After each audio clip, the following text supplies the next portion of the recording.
Hey, it's Paris. You know, I love sparkly things, right? Like stars. Duh. And thanks to Hilton and AutoCamp, I just slept under them. Picture me, serving looks by the fire outside my luxurious Airstream, making s'mores with the kids, while a national park is our backdrop. The great outdoors meets Hilton hospitality. That's hot. Explore all the new ways to stay at Hilton.com. Hilton for the stay. This is Rob Long with Martini Shot for The Ankler. Let me just start here. I like Stephen Colbert, and I like Jimmy Fallon. I like Jimmy Kimmel. I like the Jimmys. I like everybody. Being on television every day is a hard job and probably does weird things to your sense of self. I mean, most of us moving through space during the day just don't cause that much of a ripple. But if you're on TV every day, it's a hard thing to pull off, just doing the job and being normal, or at least appearing normal. David Letterman, for instance, now appears around New York with a big beard and crazy eyes like some kind of religious nut. I mean, these shows, I guess, are tough on the hosts.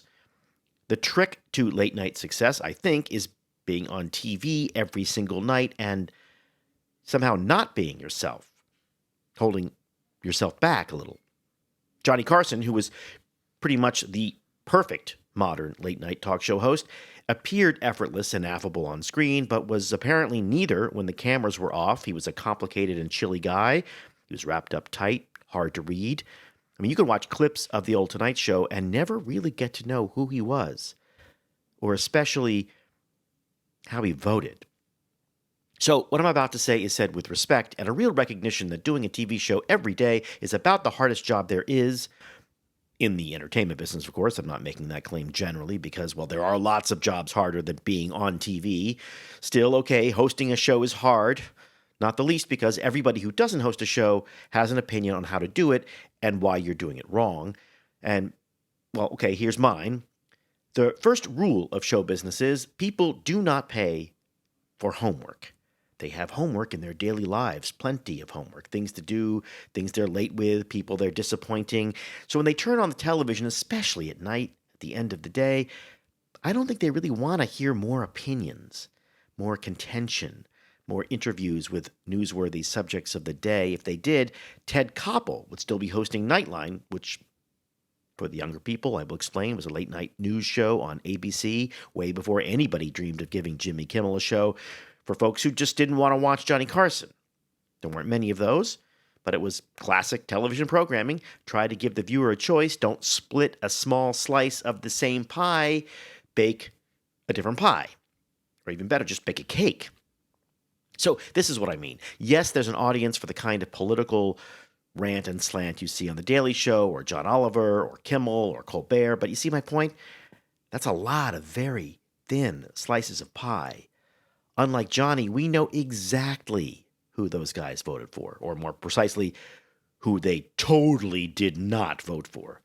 So the audience for those late-night shows is small and getting smaller. That's the story of broadcast TV in general, but it's amplified for the late-night slots. And I'm not sure it's the specifics necessarily of the host's voter registration that is responsible for the decline. I think maybe it's just more a kind of exhaustion. People are done with that kind of thing at 11:30. People don't want any more homework for the day. I mean, Stephen Colbert is brilliantly funny and a downright nice guy. I've never met him, but I admire him immensely. And he served up a lot of political content, interviews with candidates and nightly news roundups, desk segments right out of The Daily Show.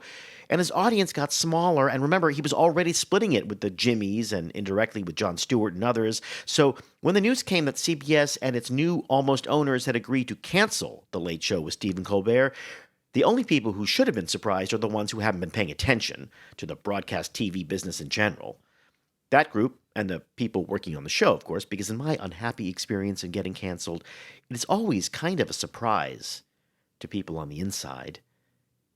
But when people lose something, money or a TV show, whatever, they always ask themselves the same question. Did I lose it or was it stolen? And they always want it to be stolen because then there's somebody else to be mad at. So it's tempting to see all sorts of evil corporate behavior, like kowtowing to a loathed president, for instance, behind that unfortunate cancellation of The Late Show. But as somebody who has had a lot, and I mean I mean, a lot of shows canceled. I can assure you, it is always, always, always about one thing. Money, but if I really had to say it out loud, that our time here has been wasted. But look, if they really wanted to suck up to the current administration, they wouldn't have canceled the show. They would have replaced the host. If the show was making money instead of losing tens of millions a year, which it was, it would have called for the most foundational Hollywood move ever. Replace the talent. Over at Fox News, their late-night offering is the Greg Gutfeld Show, which gets about 2 million plus viewers, that it doesn't have to share or split or compete with anyone else for, because there isn't anyone else going for that audience. And if you're watching a late-night talk show and it's not Greg Gutfeld, you are watching a liberal Democrat make jokes that liberal Democrats love, which is fine, which is perfectly okay. I have no problem with that, but then I'm not the one paying the bills, watching 4 or 5 hosts competing over the same audience because they've driven half the country away. I mean, if scrupulously apolitical Jay Leno was still on the air, or for that matter, if we still had the greatest host of all time, Johnny Carson, Greg Gutfeld wouldn't be in that time slot. To paraphrase Norma Desmond, the delusional star of Sunset Boulevard, it's not that Greg Gutfeld has gotten big, it's that everyone else got so very small.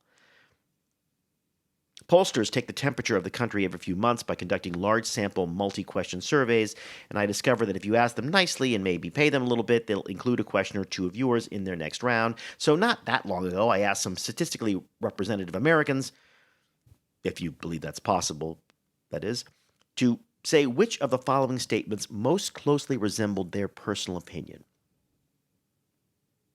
1.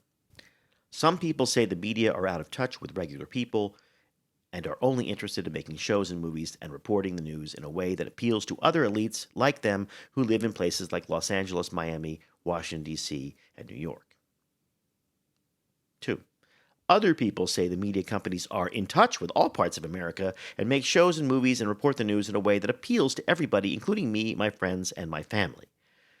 Now, as you might expect, among those respondents who had a favorable opinion of Donald Trump, which seems like a good umbrella category for this kind of question, about 70% said Hollywood is out of touch.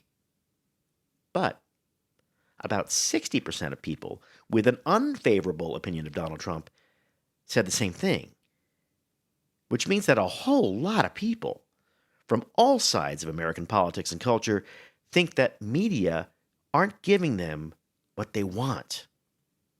Now, what that should spell is opportunity.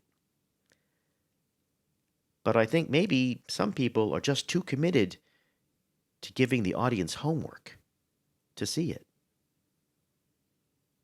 And that's it for this week. Next week, what are you watching? For The Ankler, this is Rob Long with Martini Shot.